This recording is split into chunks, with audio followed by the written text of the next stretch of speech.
शिवाजी कोण होता या पुस्तकावरून जो वाद महाराष्ट्रात सुरू आहे त्यावर मला सांगायला आवडेल की तुम्हाला जर खरा इतिहास समजून घ्यायचा असेल ना तर या वादांमध्ये पडण्यापेक्षा वाचन करा. वाचन जास्त महत्वाचं आहे.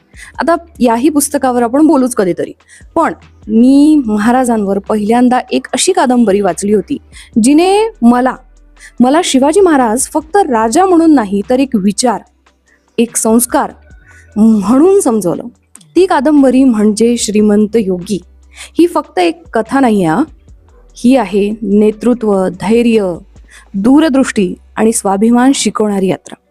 या कादंबरीत जिजाऊंचे संस्कार, स्वराज्याची सुरुवात, किल्ल्यांची उभारणी, शत्रूंशी संघर्ष आणि राजकारणातील दूरदृष्टी यांचं जिवंत चित्रण तुम्हाला या कादंबरीमध्ये बघायला मिळेल. पण सगळ्यात जास्त मनाला भिडतं ते शिवाजी महाराजांचं माणूस म्हणून केलेलं चित्रण. मला अजूनही आठवतं की जसं जसं शेवट जवळ येत होता ना तसं ते पुस्तक, ती कादंबरी माझ्या हातातून खाली मला ठेवावीशी वाटत नव्हती. आणि त्याचं शेवटचं पान मी रात्री 3 वाजता वाचून संपवलं होतं. रणजित देसाईंनी भाषा अतिशय जिवंत आणि प्रभावी ठेवली आहे. प्रत्येक प्रसंग डोळ्यासमोर असा उभा राहतो.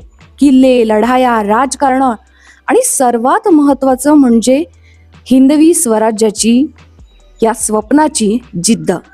त्यांच्या आयुष्यातील संघर्ष, धोरण आणि त्याग इतक्या प्रभावीपणे मांडले आहेत की वाचक पूर्णपणे त्या काळात चालला जातो.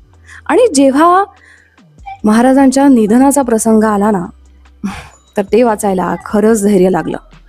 डोळ्यातून अश्रू आपोआप आले आणि मनात एकच विचार आला की आपण एका महान युगाचा शेवट वाचतोय. कधी कधी एखादी कादंबरी फक्त एक कथा म्हणून आपल्या समोर राहत नाही, तर ती आपल्या मनाचा एक भाग बनून जाते. आज जेही वाद सुरू आहेत ना त्यावर माझं मत असं आहे की तुम्ही कुठलं मत बनवण्यापूर्वी एकदा अशा कादंबऱ्या वाचा, कारण उत्तर वादात नाही तर ते पुस्तकांच्या पानात सापडतं.